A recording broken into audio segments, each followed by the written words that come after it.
Good evening. I'd like to call the Community and Economic Development Committee to order. Roll call. Alderman Knipe. Alderman Coles. Here. Alderman Pizek. Alderman Shockey. Here. Alderman Subak. Here. Alderman Talme. Here. Alderman Winger. Here. Alderman Wesley. Here. Mayor Johnson. Quorum being present, make a motion to approve the minutes of December 14th, 2006. Do I have a second? Second. And a question? All in favor? Aye. Opposed? Motion carries. The next item we have is an information update. We're going to have a presentation by the Wooddale Train Station Architect, KS&A. Gentlemen?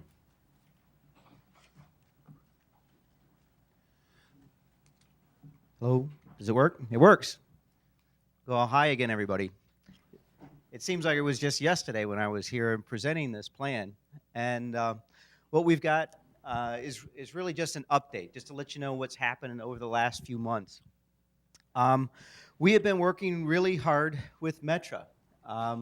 Right now, the drawings are into them for their second review.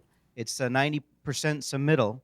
So they've already had one previous review. They had a number of comments that they wanted to have in the plans. It's pretty clear that there's the right way to do things, the wrong way to do things, and the Metra way of doing things. And it's just a big institution. It's a small project, and we're experiencing what happens when a small project gets treated like a large project.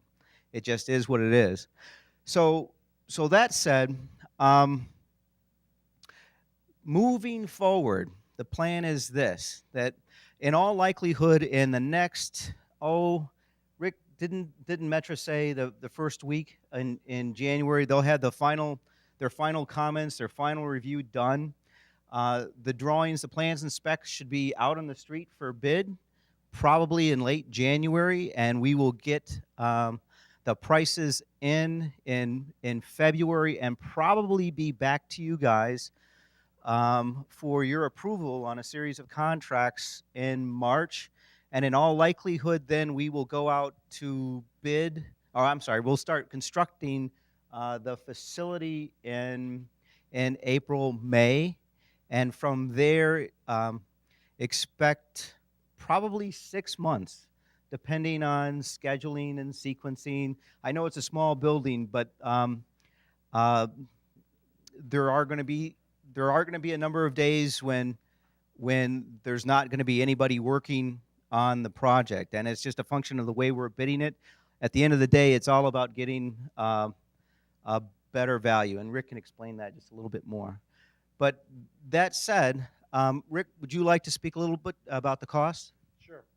Now, while the project's going through Metra and we're finalizing the final details on the prints, I'm working behind the scenes, working on the financing, the budget. Is this project going to come in budget? The good news is we look like we're right on track. I've got to take January, I'm going to use January to actually meet with more contractors and get their actual input. January is also going to be spent trying to get contractors from this area involved, interested in the project. So when the project does hit the streets in mid-February or end of January, that I've already got a group of bidders that are ready and are interested and eager to bid this project. Nice thing is, we're going to be bidding this project in February. A lot of the contractors are hungry. They want to get their plate full. They want to get jobs ready for spring to get going. So I think the city of Wooddale will take advantage of a good bidding climate, bidding it out in February. So, Couple questions, Mr. Chairman. Yes, sir. Alderman Subak.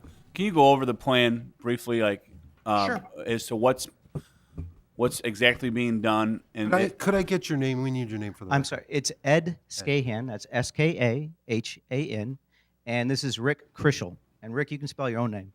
K-R-I-S-C-H-E-L. Does anybody have a laser pointer? Thank you. I didn't. If not,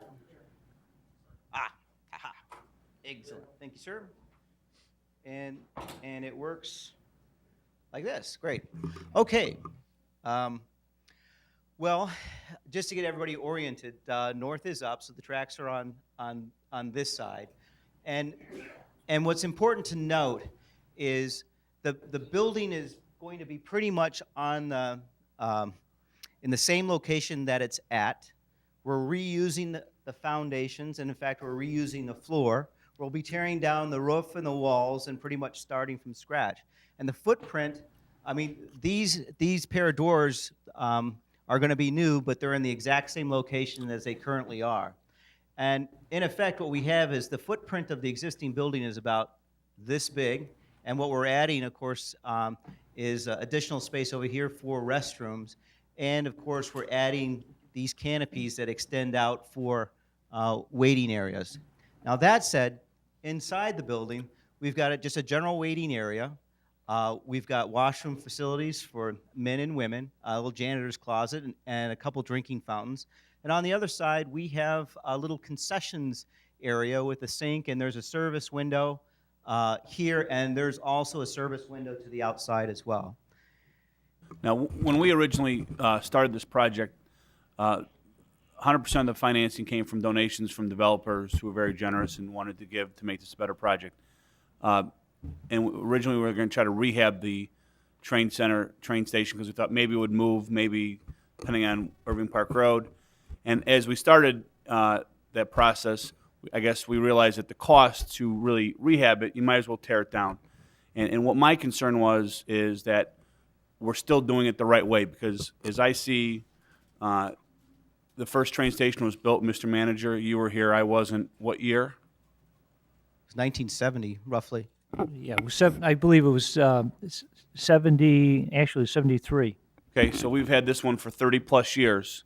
And so my guess is we'll have this one for 30 plus years. And so I want to make sure that we're not cheaping out anywhere, to put it bluntly. I want to make sure that, why are we saving the floor? Because now we've done some different budget numbers, and we've seen that we have some other money that could be potentially available. So my attitude is we are building this for the next 30 years.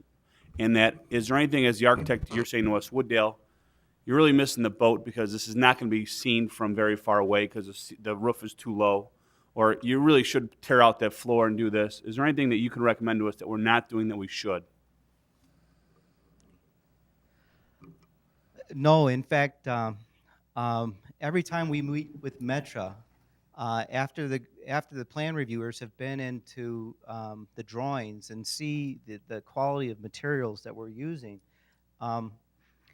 they have given comments back, both in writing about how we can change the plans, but all along we keep hearing this is a really nice station.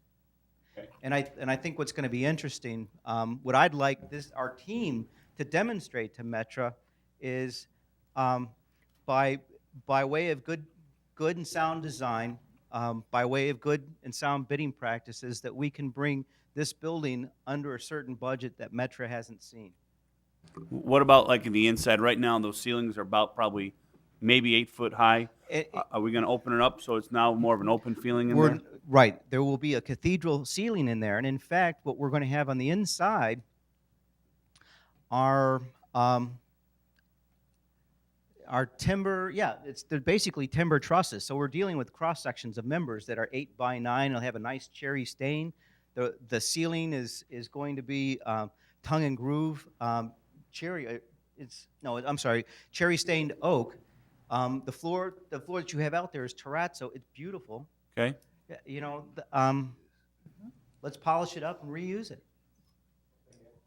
If I could add, what you had just mentioned, going through, we have done that one go around. The original building was supposed to stay. All the brick was supposed to stay. This whole building was supposed to stay intact. Once we looked at it, we thought, well, it'd probably be in your best interest to take that down to the foundation and start over. Now, there's a nice product out. What's that block called? It's Single white? Yeah, it's a clay unit masonry. It's just a larger brick. And what Rick is about to say is that here the material, which you have on the outside, is working its way on the inside. It's very honest. So we have brick that's 8 inches deep. So the inside walls are going to be brick. Which we feel would be a good finish, durable inside, and also look good. So are there any recommendations, and I'm not certainly advocating giving you an open checkbook, but you just say, you know what, you're doing this, but boy, if we had an extra $100,000, $50,000, whatever the number is, that these are some real improvements that we could make. We could make it a little bit wider, make it a little bit longer. For the I'm thinking for- it's a 30-year station. Yeah, for the number of passengers that you've got vis-a-vis Metro standards, you're doing very well. If there was an extra $100,000, I'd love to redo the platform lighting. You know, for an extra $100,000, I'd love to go along the entire platform and put nice brick pavers in, nice landscaping. But So that's additional stuff we could do in the future, though. Absolutely. We could add the bells and whistles of the prairie lighting on top if you wanted to. The brick pavers, maybe not in this year, but maybe you're saying we could do that in the future Yeah. without affecting this. yeah, and not only that, but this building, I mean, it's a linear building. It's almost like a train station, and the point I'm trying to make is that in the future, this building is very easy to expand. You know, if more space is needed, we could infill the overhangs and still extend the building out. So I think it's a flexible building for a public building. I have a question for you. Sure. We had talked, or actually, I had brought up before about on the front of the building, putting Wooddale, having Wooddale, what, Well, as I recall, the comment was to have it all in glass block. And so that you could illuminate from behind it? yeah, we looked at that, and given the character of the building, and in fact, we even talked to the Metro folks about that, and the idea just based on what we're doing, it aesthetically, it didn't seem to fit in, but we did talk about it. We did, however, get an okay from Metra to do City of Wooddale in not their ordinary blue letters. It's something a little nicer for this project. We do a free broadcast for the citizens, so if we make a comment, you Okay, well- have to use the microphone. Well, I'm just going to tell you, I mean, you're the architects, okay, and I guess looking at this, I don't see, why it wouldn't have worked, okay? I'm sorry? I don't see why it wouldn't have worked, okay? Even if you just put Wooddale, in blocks, but, I mean, you're the architect. I will tell you, today I had the opportunity to go downtown and, looking at the things that Metra has been putting up, and they're crap. I mean, they really are. And they, like, they're brand new buildings, all glass, You're talking about the little stations. like Mars and Galewood and, some of those down that way.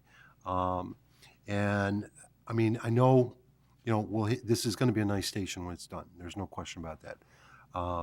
But I think what I was trying to get at before was that we wanted to have some pop to it, so that when people were driving down Irving Park Road, that there would be a pop that you'd say, wow, they got this cool station sticks out. Now, if you can tell me and assure me that this building is going to do it on its own, I mean, we'll have to see. But I wanted something really to pop, and because I just felt that was, that's would make it more of a location, okay? But if you don't think so, I mean, I guess, okay, I'm quite comfortable with this design. okay. Yes, ma'am. Oh, I'm sorry. No, I'm the chairman, so, Mayor Johnson? Do you have a spot on the site for locating a clock for, I mean, we do. It's not on the building. It's in all likelihood would be a remote clock that would be probably to the west. Alderman Winger? Thank you. Last time we met, I believe we had talked about the outside, but the overhang and how it was designed a certain way to eliminate the birds from nesting inside it. That's correct. And I just want to confirm how we landed on the topic and what that's actually going to look like underneath there. Well, interestingly enough, the way the structure is, all of it is heavy timber construction. This is a very simple, honest way of doing it. And in fact, there'll be a series of trusses that will extend over those overhangs. And between those heavy timber bottom cords of the truss, we're going to place plywood and then oak tongue and groove on that, and then we're also going to stain it two different colors. Regular clock or digital? Another question for you, okay? I'll get you in a minute, but I have another question for you. I've been asked, what about putting a clock on the top of the building, a four-sided clock? Would that be doable? I mean, I'll tell you what, if you're going to put back the weather vane that's up there, all I'm going to ask you is that you make sure that the directions are pointing correctly, because because they're not pointing correctly today. Okay. There was some discussion about, what are we going to do with these finials on to cap off each one of the ridges, and there was some discussion about having the Wooddale logo cast in bronze, and incorporate that into some lightning rod finial, and have that mounted up there as well. But to answer your question with regards to the clock,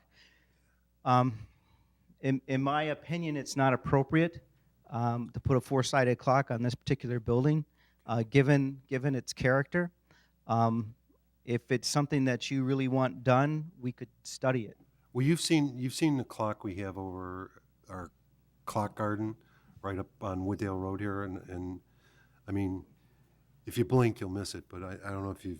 I think I blinked. It's, okay, well, it's probably be about 12 feet high, I think. It's not a real tall clock, but it's a standalone. So would there be a location, or would we probably have to do that on our own, right? That's the Look for something. discussions that Gary and I have had. What we want to do is Because one of the problems, seriously, one of the problems up there today is there is no clock whatsoever, anyplace.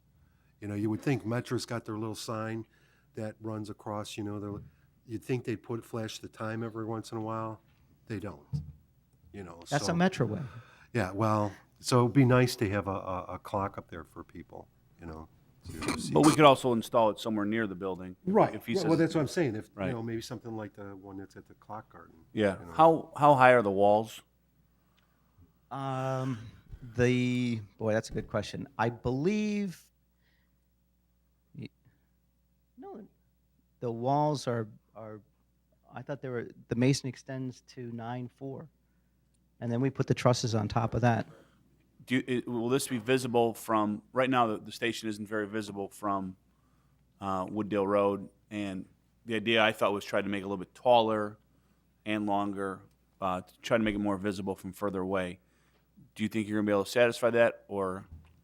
You're asking do I think it will? Yes, in my opinion. Sure. But remember, you're asking almost an aesthetic or / perception question, and so regardless of how I answer it, people will perceive this new design either closer or further away, depending on whatever their feelings are at that time.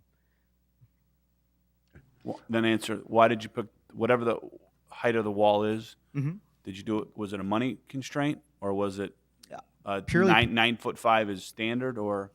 It's proportions. Okay. I'm Proportionate very to the length. Yeah, it's.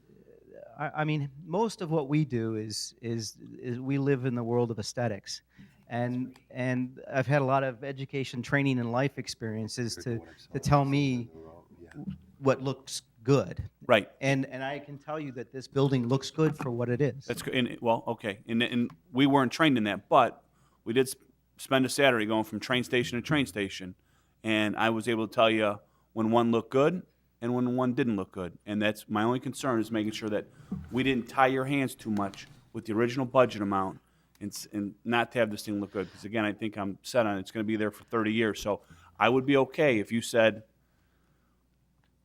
boy, with a couple changes here. Yeah, I'll tell you what. You guys have listened to us, because as I made a case, and Rick's mentioned it earlier, and I'll just restate it. We felt really strongly that the masonry wall should come down. Because that was, so we did expand the scope there, and you guys did listen to us. And I think based on that, at the end of the day, you're going to have a pretty terrific feeling station. Okay, thank you. Alderman Shockey? Yeah, I'm just kind of curious, what is that wall where the washrooms are? I'm sure it's not just blank windows. I mean, This the right east here. wall, right? You're right. It's not. There will be, In fact, it won't be glass, but it'll be metal panels there. And in the space that's right behind that, those metal panels, we'll have things like an ATM machine built in. There's also discussions about having newspaper vending machines in there as well. And this was just an aesthetic attempt of how can you take all these messy things that seem to congregate or accumulate around a train station and simplify it and pull it together and make it feel as though it fits in. Alderman Wesley? So you're saying the ATM machine is going to go in that slot from the outside or inside the building? Do I have a pen?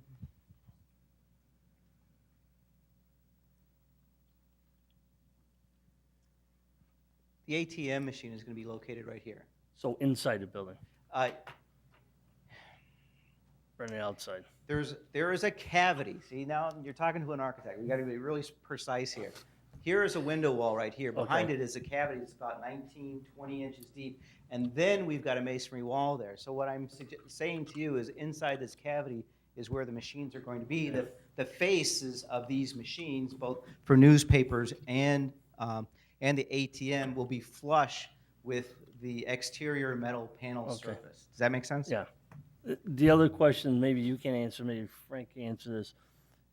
Are we upgrading the security system in there too with new cameras or not? Yes, we are, and the chief has already met with the architect on that. We've budgeted for that, chief. And then one of them will be stationed on the ATM machine at all times?